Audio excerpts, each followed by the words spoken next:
पाकिस्तान तो मैं एना मुसलमानों को जान छड़ा के There was absolutely no logic or reason to attack or ransack the Christian worship places or the houses for that matter, because somebody who has not done a crime cannot be, punished for that. Sir मेरे साथ भी ऐसा, मैं भी एक इंसान ही हूँ। मैं अगर पाकिस्तान वापस जाता हूँ तो मुझे कोई भी उठ के मार देगा, मुझे कत्ल कर देगा।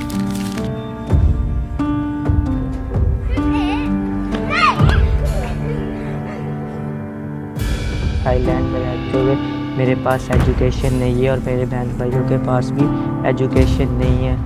हमारे पे तौहीन मज़हब का केस हो गया और जिसकी वजह से हमें मुल्क पाकिस्तान छोड़ना पड़ा और हम मौत तो कबूल कर सकते हैं पर मुस्लिम मज़हब नहीं। मेरा नाम बाबर शमीम है और मेरा तल्लक पाकिस्तान लाहौर से है और मैं लाहौर शहर से तल्लक रखता हूँ और मसीह कौम से मेरा तल्लक है। अभी पाकिस्तान में लाहौर के अंदर मुबशर था और मैं डोर बे डोर जाया करता था कलीसिया के घरों में, क्योंकि हमारा जुमे का और जुमेरात का और हफ्ते का 3 दिन का हमारा विज़िट होता था। तो मैं अपने लोगों को यही तालीम देता था कि अपने दुश्मनों से भी मोहब्बत करें, क्योंकि खुदा यीशु मसीह ने हमें सिखाया है कि अगर तुम्हारी कोई एक गाल पर तमाचा मारे और दूसरा भी उसकी तरफ फेर दो। तो मैं अक्सर अपने लोगों को यही तालीम दिया करता था कि हमें यहाँ पर रहना है एक दूसरे के साथ मोहब्बत के साथ, ताकि अगर हमें कोई बुरा भी कह रहा है, अगर हमें कोई गाली भी दे रहा है तो हमने उसकी बर्दाश्त रखनी, क्योंकि खुदा यीशु मसीह ने हमें ये सिखाया ही नहीं है कि हम गाली के बदले गाली दें, थप्पड़ के बदले थप्पड़ मारें। हमने हमेशा अपने लोगों को, जो मैंने सिखाया वो ये सिखाया, मोहब्बत रखें एक दूसरे के साथ, क्योंकि खुदा यीशु मसीह खुद एक मोहब्बत है और जब वो दुनिया में आए हैं तो उन्होंने एक ही चीज़ हमें सिखाई है कि एक दूसरे के साथ मोहब्बत रखें, चाहे वो किसी भी मज़हब के साथ तल्लक रखता हो, और किसी भी मज़हब की कभी भी आप तौहीन ना कीजिएगा, किसी भी मज़हब को बुरा ना कहें, क्योंकि हमें ये तालीम ही नहीं मिली आज तक कि हम किसी के मज़हब को बुरा कहते थे। मेरे बच्चे भी सरकारी स्कूल में जाते थे और वहाँ पर यही कंप्लेन आती थी कि वहाँ पर कोई भी मसला होता था तो बच्चे दूसरे हमारे क्रिश्चियन बच्चों को ये चढ़ाते थे कि आप लोग हसाई चूड़े हो, इसलिए हम लोग आप लोगों के घर जलाते हैं। तो बच्चे अक्सर आके हमें ये बताते थे और फिर मेरा ये पैगाम होता था बच्चों को भी, हम संडे स्कूल भी करवाते थे और यही कहते थे कि हम लोगों ने फसाद नहीं करना, हम लोगों ने बर्दाश्त करना, हम लोगों ने मोहब्बत रखनी है।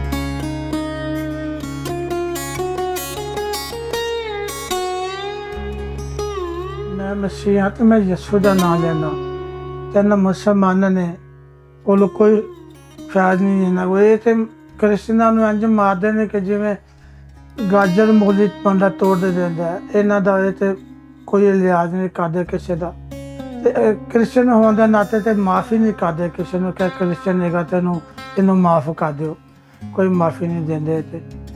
मैं बीमार पिया, मैं कल कमरे च पिया, ना कोई पूछने वाला, कोई ना दसन वाला, मैनू तो कल ही रह गया। उसे मैं जावगा तो मैंने कदों छड़ देंगे, इतने मैं अपनी जिंदगी गुजार दिया। कभी किसी को 4 दिन रहना, कभी किसी जिम्मेदार करना, कभी किसी बड़ी मुश्किल है मेरे वास्ते। मेरा ताल्लुक मज़हब इस्लाम से था। मसीहत जब मैंने कबूल की और मैंने बहुत सारी परेशानियाँ, प्रॉब्लम्स फेस किया, जिसमें मेरे अपने रिलेटिव, वो बाहर से इधर उधर जितने लोग थे, मुझे मुर्तद इकरार दे दिया गया और मेरी सज़ा ये थी कि मेरा जो सर है वो तन से जुदा।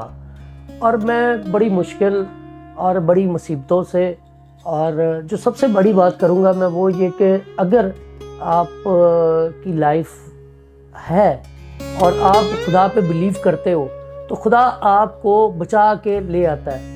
और मैं बड़ी मुश्किल से सर पाकिस्तान से बच के यहाँ तक आया हूँ। मेरे आने के बाद मेरी फैमिली पे अटैक हुआ, जिसके नताइज में वो रोड पे थी और उन पे 3 से 4 फायर हुए, जिसमें एक फायर जो है ज़मीन से रिफ्लेक्ट होके मेरी मिसेस के माथे को छू के गुजरा, जिसके नताइज में 14 टाँके लगे उनको।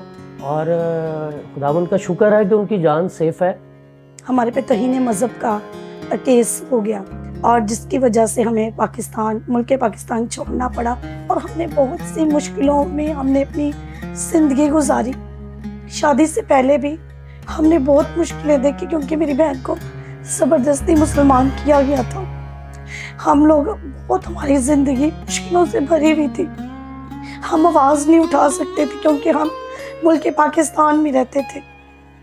इसके नाते हम लोगों ने अपनी आवाज़ों को दबाए रखा क्योंकि हमें इंसाफ की उम्मीद वहाँ से है ही नहीं कि हमारे साथ कोई अच्छा सलूक हो। जब मेरे पापा थाने में रिपोर्ट के लिए गए कि हमारी बेटी को ज़बरदस्ती मुसलमान किया गया, वो थाने वालों ने भी उनका ही साथ दिया। उन्होंने हमें कहा कि नहीं, अपनी मर्जी से इसने किया इस्लाम कबूल, आप तो खुशकिस्मत है कि आपकी बेटी जन्नती हो रही। मेरे घर आए ने ते मैं लुकदा फिरदा सो मैंने लभदे पे सा। फिर मेरे घर आए ने उन्हें कहा भी ये काफर दा घर है जरा नजर आंदा उन्होंने मार दो। मेरी मिसेज ने दरवाज़ा खोलिया, बोल दिया दरवाज़ा खोला, उन्होंने गोली मार दी। मेरा बेटा निकलिया बाहर, फिर उन्होंने भी गोली मार दी थी। तो मैं अपनी जान बचा के जिस तरह भी मैं तो निकल आया, तो लिहाजा मेरी होन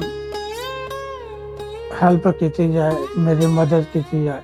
अगर मौलवी जो है या कोई ऐसा शख्स उठता है या मेरा रिलेटिव मेरा मर्डर करता है, उसको किस बात की सज़ा?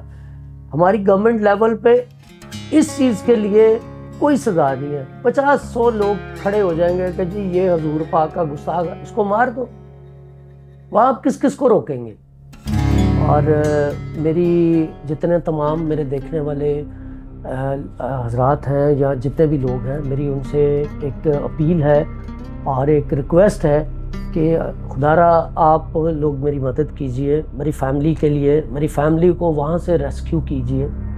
अगर कोई शख्स अपने दिल में खुदा का खौफ रखता है, क्योंकि मैं इस कंडीशन में नहीं हूँ, मैं पिछले 6 माह से जो ज़िंदगी यहाँ गुजार रहा हूँ वो भी कोई ज़िंदगी बहुत अच्छी गुजार नहीं रहा। मुझे खाने की भी प्रॉब्लम्स हैं, पीने की भी हैं, रेंट की हैं और काम यहाँ पे बिल्कुल नहीं मिलता। जो मेरी ज़िंदगी वहाँ से मैं बच के तो आ गया, लेकिन यहाँ पे मेरी एक ज़िंदगी एक नए दुख से जो है वो इंट्रोड्यूस हुई है और मुझे नहीं पता था कि यहाँ आने के बाद मेरी ज़िंदगी तो बच गई है, लेकिन मैं जीते जी यहाँ पे भी मरा हुआ हूँ। सैटरडे को मेरे बच्चों का एक्सीडेंट हुआ और आप ये देख सकते हैं कि ये बेटी को चोट लगी हुई है, फिर मियाँ को चोट लगी, उनके हाथ का मांस फट गया। हम लोग ट्रीटमेंट नहीं करा सके, हमारे पास बिल्कुल भी पैसे नहीं थे।